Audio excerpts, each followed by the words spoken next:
सूत जी कहते हैं, मुनेश्वरों, ब्रह्मा जी की यह बात सुनकर नारद जी ने विनयपूर्वक उन्हें प्रणाम किया और पुनः पूछा, भगवान, भक्त वत्सल भगवान शंकर कैलाश पर्वत पर कब गए और महात्मा कुबेर के साथ उनकी मैत्री कब हुई? परिपूर्ण मंगल विग्रह महादेव जी ने वहां क्या किया? यह सब मुझे बताइए। इसे सुनने के लिए मेरे मन में बड़ा कुतूहल है। ब्रह्मा जी ने कहा, नारद, चंद्रमौली भगवान शंकर के चरित्र का वर्णन करता हूँ। वे कैसे कैलाश पर्वत पर गए और कुबेर की उनके साथ किस प्रकार मैत्री हुई, यह सब सुनाता हूँ। काम्पील नगर में यज्ञदत्त नाम से प्रसिद्ध एक ब्राह्मण रहते थे। बड़े सदाचारी थे। उनकी एक पुत्र हुआ जिसका नाम गुणनिधि था। वह बड़ा ही दुराचारी व जुआरी हो गया था। पिता ने अपने पुत्र को त्याग दिया। वह घर से निकल गया और कई दिनों तक भूखा भटकता रहा। एक दिन वह नैवेद्य चुराने की इच्छा से एक शिव मंदिर में गया। वहां उसने अपने वस्त्र को जलाकर उजाला किया। यह मानो उसके द्वारा भगवान शिव के लिए दीपदान किया गया। तत्पश्चात वह चोरी में पकड़ा गया और उसे प्राण दंड मिला। अपने कुकर्मों के कारण वह यमदूत द्वारा बांधा गया। भगवान शंकर के पार्षद वहां आ पहुंचे और उन्होंने उसे उनके बंधन से छुड़ा दिया। शिव पार्षदों के संग से उसका हृदय शुद्ध हो गया था। अतः वह उन्हीं के साथ तत्काल शिवलोक में चला गया। वहां सारे दिव्य भोगों का उपभोग किया तथा उमा शिव का सेवन करके कालांतर में वह कलिंग राज अरिंदम का पुत्र हुआ।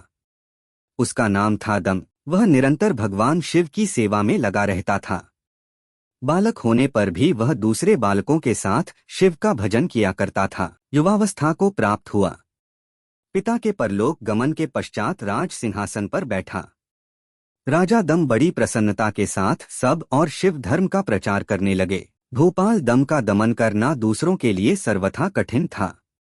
ब्राह्मण समस्त शिवालयों में दीपदान करने के अतिरिक्त भी दूसरे किसी धर्म को नहीं जानते थे। राज्य में रहने वाले सभी ग्राम अध्यक्षों को बुलाकर यह आज्ञा दे, दीपदान करना सबके लिए अनिवार्य होगा। ग्राम अध्यक्ष के गांव के पास जितने शिवालय हैं वहां बिना कोई विचार किए सदा दीप जलाना चाहिए। आजीवन इसी धर्म का पालन करने के कारण राजा दम ने बहुत बड़ी धर्म संपत्ति का संचय कर लिया। फिर वे काल धर्म के अधीन हो गए। दीपदान की वासना से युक्त होने के कारण उन्होंने शिवालयों में बहुत से दीप जलवाए और उसके फलस्वरूप जन्मांतर में भी रत्नमय दीपों की प्रभा के आश्रय हो गए। अलकापुरी के स्वामी हुए। भगवान शिव के लिए किया हुआ थोड़ा सा भी पूजन या आराधन समयानुसार महान फल देता है। ऐसा जानकर उत्तम सुख की इच्छा रखने वाले लोगों को शिव का भजन अवश्य करना चाहिए। वह दीक्षित का पुत्र सदा सब प्रकार की अधर्म में ही रचा बसा रहता था। देवयोग से शिवालय में धन चुराने के लिए गया। वहां स्वार्थवश अपने कपड़े की बत्ती बनाकर प्रकाश से शिवलिंग का अंधेरा दूर कर दिया। इस सत्कर्म के फलस्वरूप वह कलिंग देश का राजा हुआ और धर्म में उसका अनुराग हो गया। प्रदीप की वासना का उदय होने से शिवालयों में दीप जलवाए व उसने यह दिक्पाल का पद पा लिया।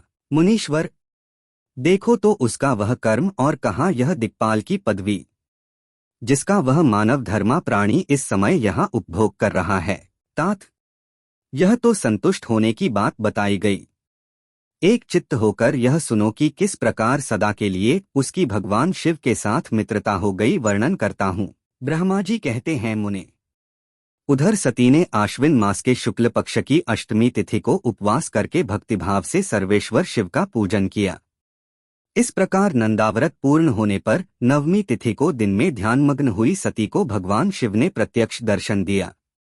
उनका श्रीविग्रह सर्वांग सुंदर एवं गौरवर्ण का था। उनके 5 मुख थे और प्रत्येक मुख में 3-3 नेत्र थे। भालदेश में चंद्रमा शोभा दे रहा था। उनका चित्त प्रसन्न था और कंठ में नील चिन्ह दृष्टिगोचर होता था। उनके 4 भुजाएं थीं। उन्होंने हाथों में त्रिशूल, ब्रह्मपाल, वर तथा अभय धारण कर रखे थे। भस्ममय अंगराग से उनका सारा शरीर उद्भासित हो रहा था। गंगा जी उनके मस्तक की शोभा बढ़ा रही थीं। उनके सभी अंग बड़े मनोहर थे। वे महान लावण्य के धाम जान पड़ते थे। उनके मुख करोड़ों चंद्रमाओं के समान प्रकाशमान एवं आह्लादजनक थे। उनकी अंगकांति करोड़ों कामदेवों को तिरस्कृत कर रही थी तथा उनकी आकृति स्त्रियों के लिए सर्वथा ही प्रिय थी। सती ने ऐसे सौंदर्य माधुर्य से युक्त प्रभु महादेव जी को प्रत्यक्ष देखकर उनके चरणों की वंदना की। उस समय उनका मुख लज्जा से झुका हुआ था। तपस्या के पुंज का फल प्रदान करने वाले महादेव जी उन्हीं के लिए कठोर व्रत धारण करने वाली सती को पत्नी बनाने के लिए प्राप्त करने की इच्छा रखते हुए भी उनसे इस प्रकार बोले। महादेव जी ने कहा, उत्तम व्रत का पालन करने वाली दक्षनंदिनी, मैं तुम्हारे इस व्रत से बहुत प्रसन्न हूँ, इसलिए कोई वर मांगो। तुम्हारे मन को जो अभीष्ट होगा वही वर मैं तुम्हें दूंगा।